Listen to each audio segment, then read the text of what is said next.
Hey my loves, today we are going to make some delicious Swiss meringue buttercream. This is a beautiful buttercream. It's not overly sweet. It pipes nicely on your cakes and it spreads so smoothly. And I'm going to show you how to make this today.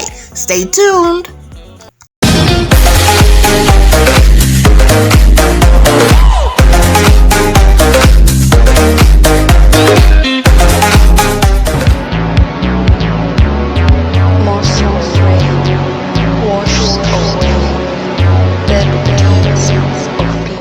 And we're back for a beautiful another episode to make some Swiss meringue buttercream.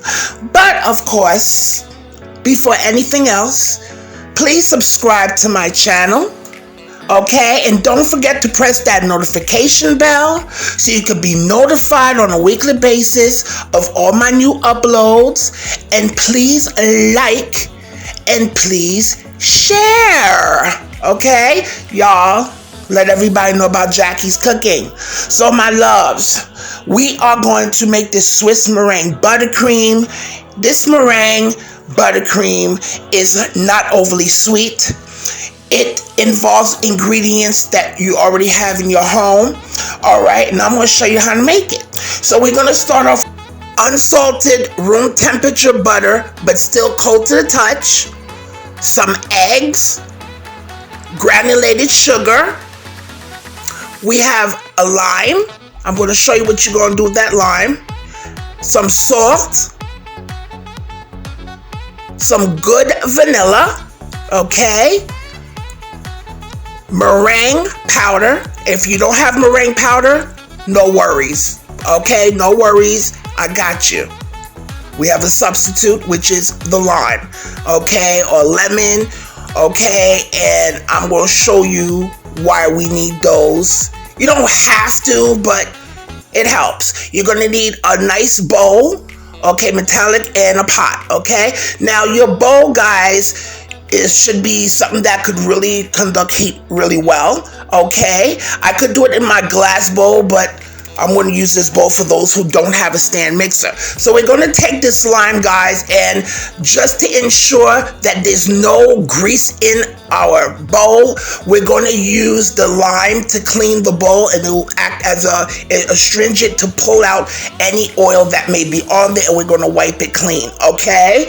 That's important because if you have any kind of fat in there, baby, it's not the meringue. Whipped meringue, it's not going to happen. It's just not going to work. Okay? So we're just wiping that with our bowl here. Again, I could do this in my glass bowl with my stand mixer, but I'm pretty sure a lot of y'all who don't have stand mixers could use a hand mixer. But for this, it'll be easier to do it with a stand mixer.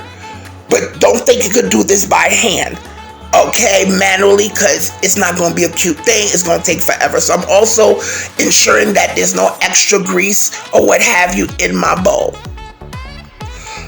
And now we are also going to use our balloon whip, okay, balloon whisk. And I'm going to make sure that doesn't have any grease. Again, this is important, guys, because you want to ensure there's no kind of fat whatsoever in this, okay? So now we're cracking our eggs, guys. All I need is the egg white, and I'm cracking it into a separate glass. So just in case if there's a bad egg, it won't, excuse me, guys, it won't mess up my meringue, okay? So I'm going to use my hands. Make sure your hands are clean to separate the yolk from the egg white.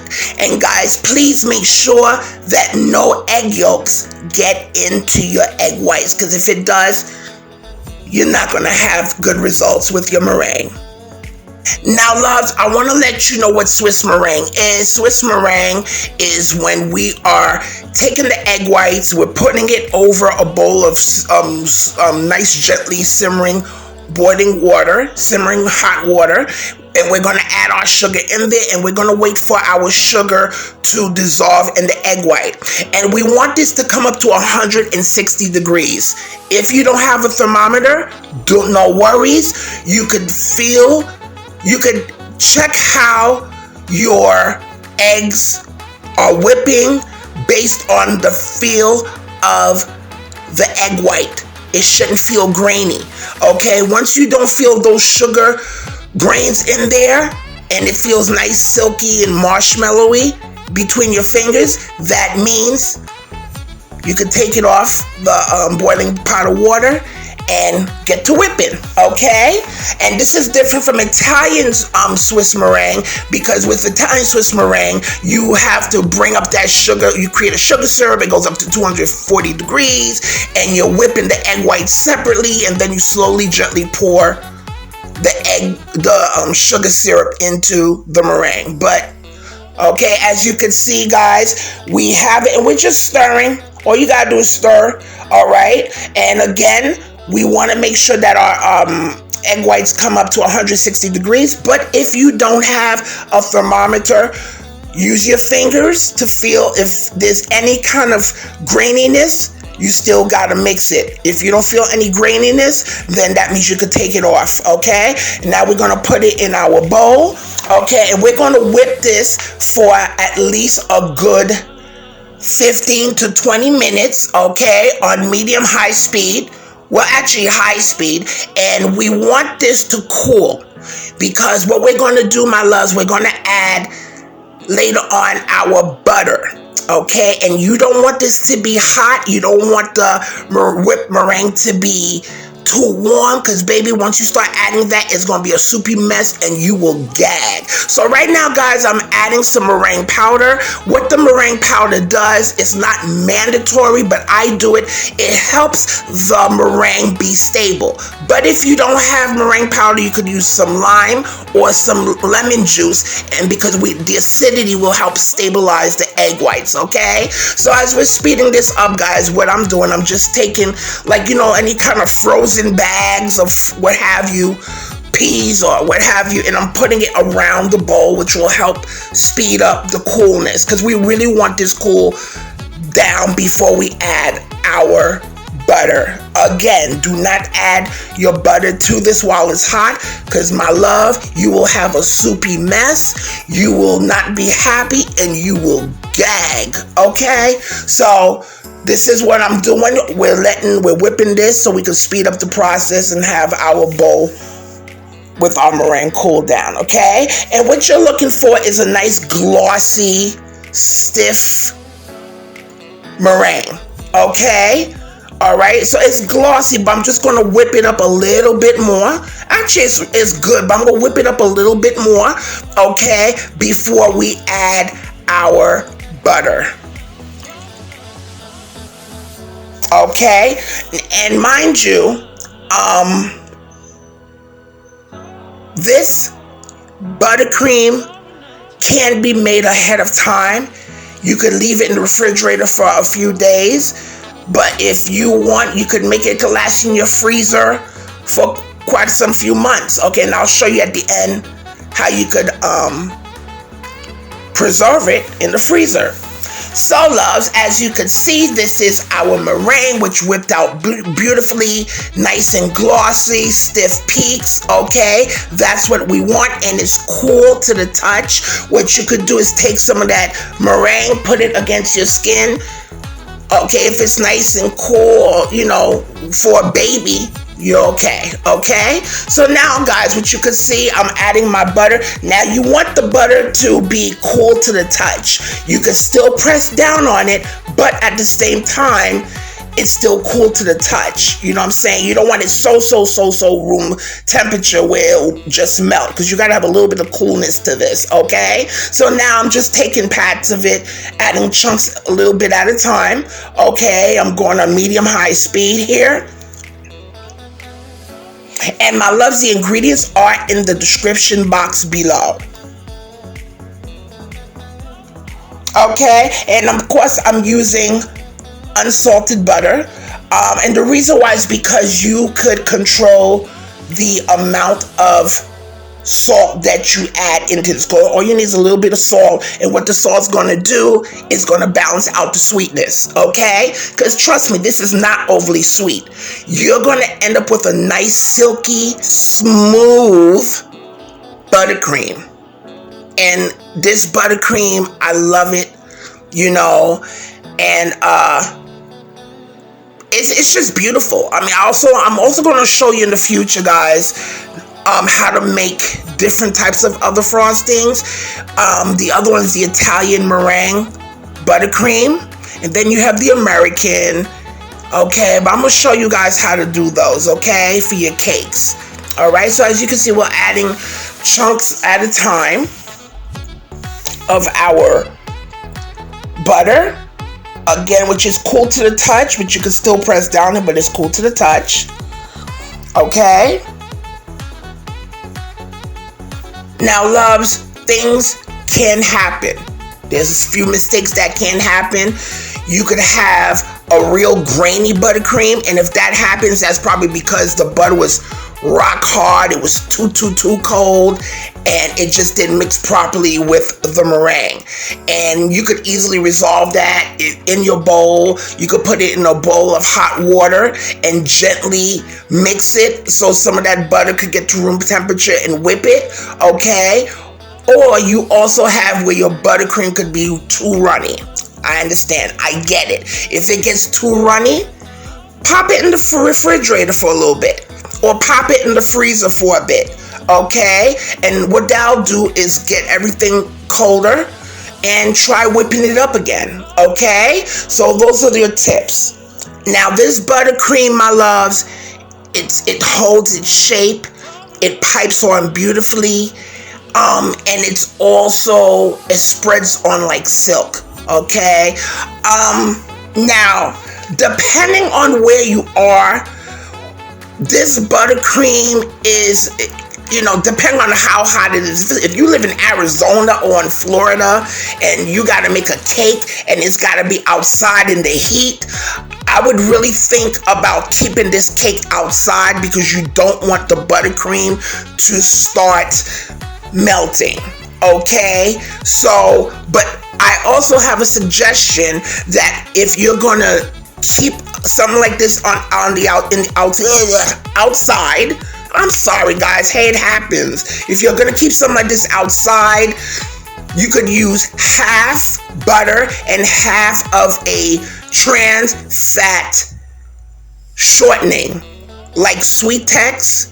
Okay, and you could order those online, and because of the trans fat, it'll make it more stable for heat. Okay, so if you want to go that route, okay. Sometimes if you don't want to do that, then an American buttercream, which is overly sweet, but some people might not mind it, but sometimes you have to weigh your options depending on where you're at. Would you sacrifice your cake melting, or would you rather still have it look good, okay, with an overly sweet icing? So it really depends. Okay, so now we're adding our vanilla. Please make sure you could use some good vanilla, and you don't necessarily have to use vanilla. You could use any other types of flavorings. Okay, so now, my loves, I'm switching to my paddle, because what I want to do is I want to beat out any excess air bubbles, okay? Because you don't want too many air bubbles in your buttercream, because if you're spreading it and you don't want to see those little holes in there. So by using the paddle attachment, it'll help knock out a lot of those bubbles out of your buttercream.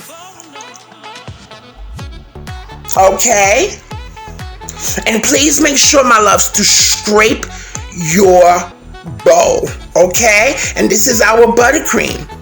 Okay, it's our beautiful buttercream. Always make sure to scrape your bowls, guys. Make sure you reach on the bottom to make sure everything is incorporated. And this is how beautifully it spreads, guys. Oh my God, it's really, really good.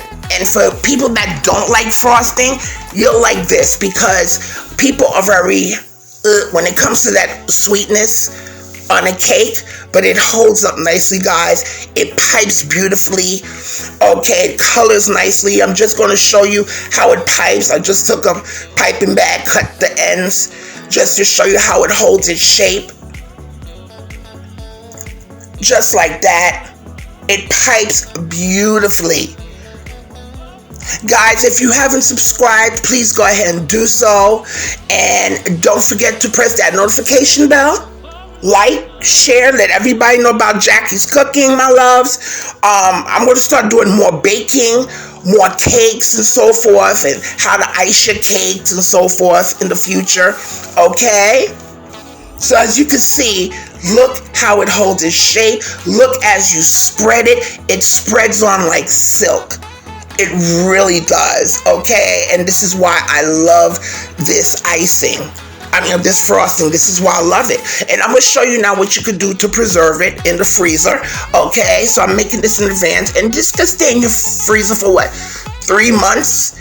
Depending on how you wrap it, you're going to think I'm being exaggerative of the way I wrap it. But I guarantee you one thing. Your buttercream, when it's ready to use, will not have freezer burn. How much you want to bet? Watch this. You're going to take it. You can put it in a shallow, these little kind of plastic containers that you get from sometimes the Chinese restaurant stuff. I save them, okay? Take it, wrap it with some plastic wrap, put the top on. You're going to see, you're going to think I'm crazy, but I'll guarantee you one thing, my buttercream is going to taste so good. It's going to taste like I made it yesterday, okay? And it won't absorb no refrigerator or freezer smells, okay? So I'm taking a little bit of aluminum foil.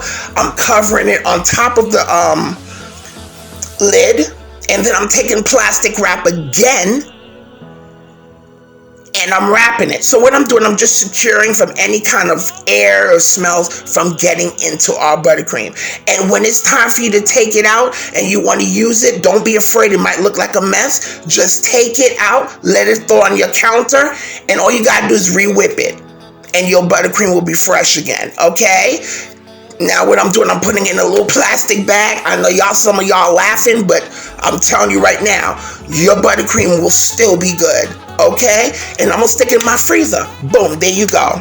Ain't nothing rough about that, guys. But I hope you enjoyed this video, my loves. Please leave your comments for me. Give me a like and do 3 things for me. And that's eat, love, and pray. See you soon.